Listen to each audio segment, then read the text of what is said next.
Hi hello madly in love part 343. Rekha చెప్పిన మాట వినగానే దీక్షిత విరాట్ వాళ్ళ అమ్మగారు ఇద్దరూ షాక్ అయ్యి విరాట్ వైపు చూసి రేఖ చెప్పింది నిజమేనా అని అడిగేసరికి విరాట్ ఏమీ మాట్లాడకపోవడంతో నిన్నే అడుగుతున్నాను విరాట్, రేఖ ఆంటీ చెప్పింది నిజమేనా అని అడిగేసరికి అంటే వాడల్లా మూసిన కన్ను తెరవకుండా కనిపించేసరికి నాకేంటో నెగిటివ్ వైబ్రేషన్స్ వచ్చాయి. పైగా వాడిని వాళ్ళ దగ్గర వదిలేసి వచ్చి గంట కూడా అవ్వలేదు. ఈలోపే ఇలా జరిగేసరికి ఏదో కోపం ఆపుకోలేక నోరు జారాను అనగానే నీకేమైనా పిచ్చి పట్టిందా, ఏమైంది విరాట్ నీకు ఈ మధ్య అని అడిగింది దీక్షిత. విరాట్ వాళ్ళ అమ్మగారు కూడా కోపంగా చూస్తూ నిజంగానే ఏమైందిరా నీకు, మొన్న దీక్షితని సెకండ్ ప్రెగ్నెన్సీ వద్దు అన్నావు, ఈరోజు దక్ష గురించి తెలిసి ఆ అమ్మాయితో అలా మాట్లాడావు. కర్ణ ఎంత స్నేహితుడైనా సరే ప్రేమించి పెళ్లి చేసుకున్న భార్య గురించి తప్పుగా మాట్లాడుతుంటే ఊరుకుంటాడా? దీనివల్ల దక్ష దీక్షిత మధ్య ఉన్న రక్త సంబంధం తెగిపోవడమే కాకుండా మీ మధ్య ఉన్న స్నేహబంధం కూడా తెగిపోతుంది. నేను ఒప్పుకుంటాను నీ కొడుక్కి అలా అవ్వడం వల్ల నువ్వు భయపడ్డావని, కానీ ముందు వెనక ఆలోచించకుండా నోరు జారుతావా అని అడిగింది విరాట్ వాళ్ళ అమ్మగారు. అమ్మా చెప్తున్నాను కదా, అప్పుడు బాబుని అలా చూసేసరికి నాకు మైండ్ పనిచేయలేదు, నోటికొచ్చినట్టు వాగేశాను, కావాలంటే నేను ఇప్పుడు సారీ చెప్తాను అన్నాడు.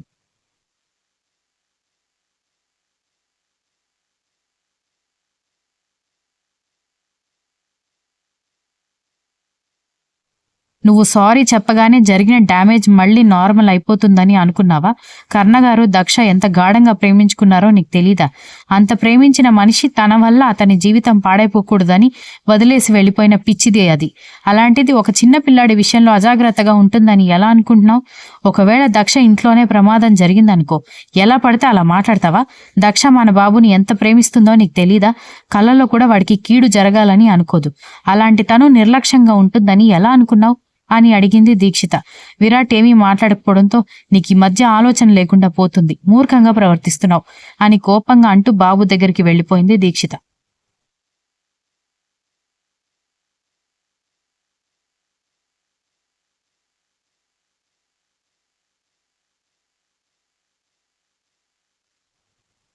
పక్కనే మౌనంగా కన్నీళ్లు కారుస్తున్న దక్ష వైపు చూస్తూ వాడేదో వాగితే నువ్వెందుకు ఇలా ఏడుస్తున్నావు, నువ్విలా ఏడవడం నాకేమీ నచ్చడం లేదు, ఏడవకు అని సాడిస్ట్ బాబు అనగానే దక్ష ఏం మాట్లాడకుండా పక్కకి తిరిగి కూర్చోవడంతో ఇదిగో నువ్విలా ఫేస్ టర్నింగ్ ఇవ్వకు, వాడు తిడితే నువ్వు నా మీద ఎందుకు కోపం ప్రదర్శిస్తున్నావు అని అడిగేసరికి నాకు మీ మీద ఎందుకు కోపం ఉంటుంది, బాధపడుతున్నాను అంతే అని అంది. దేనికి బాధపడాలి, నువ్వేమైనా తప్పు చేస్తే బాధపడాలి, వాడేదో పిచ్చి పుట్టి పిచ్చి మాటలు మాట్లాడితే నువ్వెందుకు బాధపడాలి అనగానే మన గురించి అన్నీ తెలిసిన బావ అలా మాట్లాడితే బాధగా ఉండదా? అసలే మొన్న బేబీ వద్దన్నాడన్న టెన్షన్లో ఉన్న అక్క ఇంకా ఎంత బాధపడుతుంది? తను కూడా మా బావలాగా ఆలోచించే ముందే అక్కడి నుంచి వచ్చేయడం బెటర్ అని అనుకున్నాను. ఇంకొకసారి బాబుని చూసుకోమనంటే మా వల్ల కాదు అని చెప్పేద్దాం అనగానే అదేంటి దక్ష, వాడు చేసిన తప్పుకి చిన్నపిల్లల మీద పగ సాధిస్తావా అన్నాడు సాడిస్ట్ బాబు ఆశ్చర్యంగా. దాంతో దక్ష కోపంగా చూడ్డంతో సాడిస్ట్ బాబు కూడా ఆమె వైపు అంతే సూటిగా చూస్తూ ఉండేసరికి నేను మీకు పగ సాధిస్తున్నట్టుగా అనిపిస్తోందా?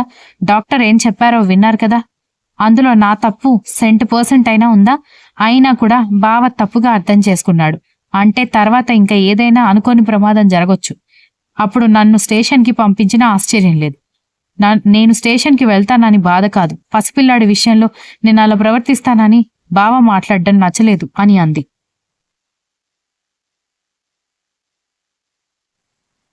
దక్ష సాడిస్ట్ బాబు ఇద్దరూ ఇంటికి వెళ్తే దక్ష ఏం మాట్లాడకుండా బెడ్రూమ్లోకి వెళ్ళిపోవడంతో సాడిస్ట్ బాబు ఫ్రస్ట్రేషన్ ఎక్కువయ్యి అక్కడే ఉన్న సోఫాలో కూర్చుంటే ఈలోపు సినిమా వాళ్ళు ఫోన్ చేసి రేపటి నుంచి షూటింగ్ స్టార్ట్ అవుతుంది, షార్ప్ 7కి క్యారవాన్ ఇంటికి వస్తుంది, వెళ్ళాలి సార్ అని చెప్పడంతో లేదు షూటింగ్ పోస్ట్ పోన్ చేయడం జరుగుతుందా అనగానే సార్ ఇప్పటికే మీ రిక్వెస్ట్ మీద షూటింగ్ చాలాసార్లు పోస్ట్ పోన్ చేశారు, ఇంకా పోస్ట్ పోన్ చేసి సినిమా యూనిట్ వాళ్ళకి చాలా నష్టం జరుగుతుంది, హీరోయిన్ కూడా డేట్స్ అడ్జస్ట్ చేయడం కష్టం అవుతుంది, రావాల్సిందే సార్ అని చెప్పడంతో సాడిస్ట్ బాబు ఏం మాట్లాడకుండా ఫోన్ కట్ చేశాడు.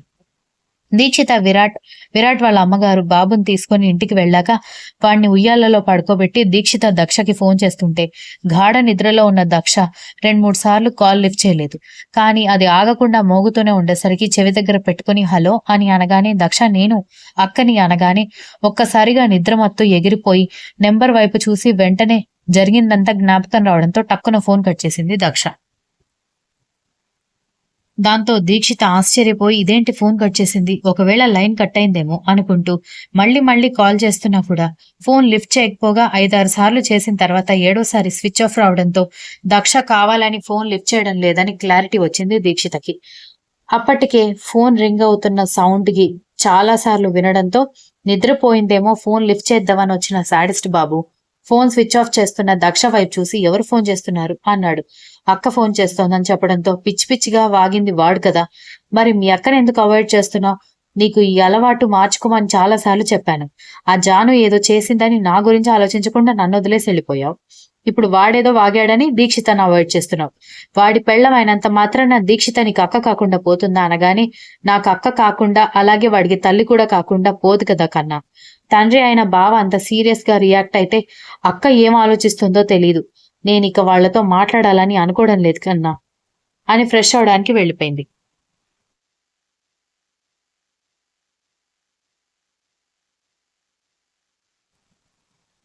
ఇక సాడిస్ట్ బాబు ఏం మాట్లాడలేక బెడ్ మీద కూర్చుండిపోయాడు. సాయంత్రం పాపకి జడలు వేసి పాల గ్లాస్ ఇవ్వడంతో తాగలేక తాగుతున్న కూతుర్ని చూసి మురిసిపోతున్న వీక్ష కొరియర్ మేడం అన్న గొంతుకి కొరియర్ తీసుకుని అది ఓపెన్ చేసి అందులో ఉన్న లవ్ లెటర్ చూసి షాక్ అయిపోయింది. వెంటనే కోపంగా గదిలోకి వెళ్లి ల్యాప్టాప్ లో కాన్ఫరెన్స్ అటెండ్ అవుతున్న విరాజ్ దగ్గరికి వెళ్లి ఉగ్రమహంకాళిలాగా చూస్తూ ఉండడంతో ఆమె ఎందుకు అంత కోపంగా చూస్తుందో అర్థం కాక అయోమయంగా చూశాడు. ఏమైంది అని హెడ్ ఫోన్స్ పక్కన పెట్టి అడిగేసరికి ఎవరు ఈ దామిని అని అడిగేసరికి దామిని ఎవరు అని అయోమయంగా అడగడంతో నాటకాలు ఆడకు, ఎవరో తెలియకుండానే నీకు లవ్ లెటర్స్ రాస్తుందా అని అడిగేసరికి ఏం మాట్లాడుతున్నావు నువ్వు అని అడిగాడు అయోమయంగా.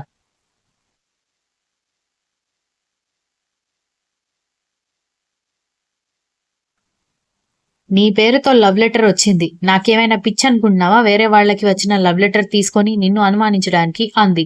ముందు ఆ లవ్ లెటర్ ఎక్కడుందో ఇవ్వు అనగానే ఓహో అయ్యగారు ఆ లవ్ లెటర్ చదవడానికి బాగా కుతూహలంగా ఉన్నట్టున్నారు అంది. మరొక్క మాట మాట్లాడావనుకో మూతి పగిలిపోతుంది. సబ్ టైటిల్స్ లేని కొరియన్ డ్రామా చూపిస్తున్నట్టు నీకు నువ్వే మాట్లాడుకుంటూ వెళ్ళిపోతావేంటి, ముందు ఆ లవ్ లెటర్ చూపిస్తేనే నాకు క్లారిటీ వస్తుంది అనగానే కోపంగా లవ్ లెటర్ అతని చేతిలో పెట్టడంతో అదంతా చదివి ఈ అమ్మాయి ఎవరో కూడా నాకు తెలీదు. విరాజ్ అంటే నేనొక్కడనే ఉంటానా, ఈ వీధిలో ఇంకొకడు ఉండొచ్చు కదా, అక్కడికి వెళ్లాల్సింది ఇక్కడికి వచ్చిందేమో, అనవసరంగా టెన్షన్ పడతావెందుకు అని అన్నాడు.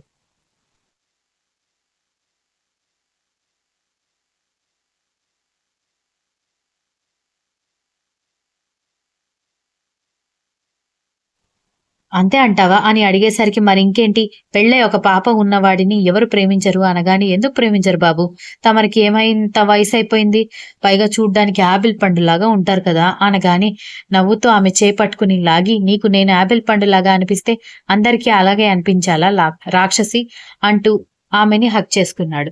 మర్నాడు ఉదయాన్నే కర్ణ షూటింగ్ కి స్టార్ట్ అవుతూ ఉంటే ఆల్ ద బెస్ట్, ఎవరి మీద కోప్పడకండి, ఎవరైనా మీ సహనాన్ని పరీక్ష పెడితే నన్ను గుర్తు చేసుకోండి, లేదంటే ప్రొడ్యూసర్కి చెప్పండి, అంతేగాని మీరు సీరియస్ అవ్వద్దు అని చెప్పడంతో నువ్వు చెప్పినట్టే చేస్తాను, కానీ ఎవరైనా లిమిట్స్ క్రాస్ చేస్తే నా టైప్ ఆఫ్ ట్రీట్మెంట్ ఉంటుంది అనగాని అదే వద్దని చెప్తున్నాను అని అంటూ ఉంటే సరే మరి షూటింగ్కి వెళ్తున్నాను, నా డే అంతా ఫ్రెష్ గా ఉండడానికి ఒక కిస్ ఇవ్వచ్చు కదా అని అన్నాడు.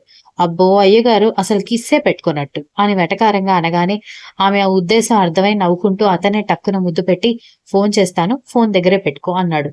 నేను స్కూల్కి వెళ్తున్నాను కదా, ఆఫ్టర్నూన్ మాత్రమే కుదురుతుంది అనగానే అతను కోపంగా ఆమె వైపు చూస్తూ నీకంత బోర్ కొడితే అకాడమీ పనులు చూసుకోవచ్చు కదా, స్కూల్కి వెళ్ళడం ఎందుకు అన్నాడు.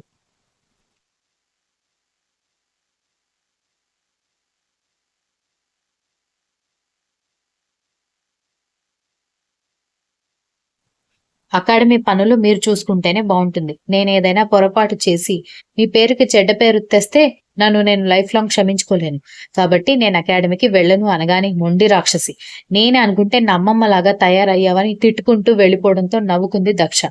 అతని షూటింగ్ కి వెళ్ళిపోయాక ఆమె కూడా స్కూల్ కి రెడీ అయ్యి రేఖ ఇచ్చిన లంచ్ బాక్స్ తీసుకోవడంతో బయటికి వెళ్లబోతున్న దక్ష చేపట్టుకుని ఆపి దీక్షిత ల్యాండ్ లైన్ కి కూడా ఫోన్ చేసింది. పాపం విరాట్ నోరు జారి మాట్లాడితే దీక్షితని ఎందుకు అవాయిడ్ చేస్తున్నావు, మాట్లాడొచ్చు కదా అని అడిగింది. ఆ మాట వినగానే దక్ష సైలెంట్ అయిపోయి మళ్ళీ అక్క ఫోన్ చేస్తే రాంగ్ నెంబర్ అని చెప్పి ఫోన్ కట్ చేయండి ఆంటీ అని చెప్పి దక్ష స్కూల్ కి బయలుదేరిపోయింది. దక్ష ఆ మాట చెప్పి బయటికి వెళ్లగానే రేఖ రిసీవర్ చెవి దగ్గర పెట్టుకుని విన్నారు కదా, దక్ష చెప్పిన మాట అనగానే విరాట్ అలా మాట్లాడితే ఎవరికైనా అంతే కోపం వస్తుంది ఆంటీ. దక్ష కోపంలో తప్పేమీ లేదు. అది విరాట్ మాటలకి మనసు విరిగిపోయి నాతో కూడా మాట్లాడాలని అనుకోవడం లేదా అని నేను అర్థం చేసుకోగలను అని చెప్పింది దక్ష.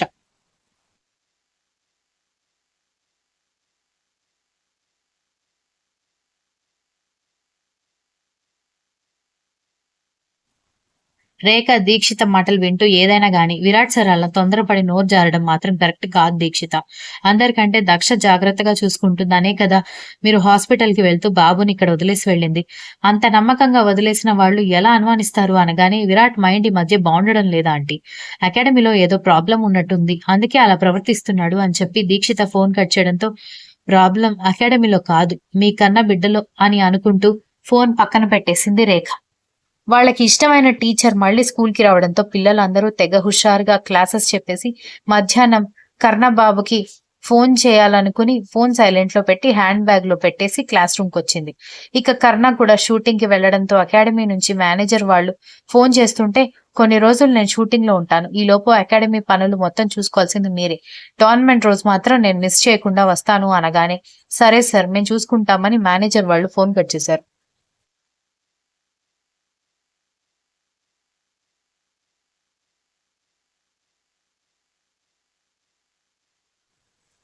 కర్ణ మేనేజర్ అతని అసిస్టెంట్ గొడుగు పట్టుకుని ఒక బాయ్ నిలబడి ఉండడంతో కర్ణ తన షాట్ కోసం వెయిట్ చేస్తూ ఉండగానే హీరోయిన్ ఇంట్రొడక్షన్ సీన్ షూటింగ్ చేస్తున్నారు.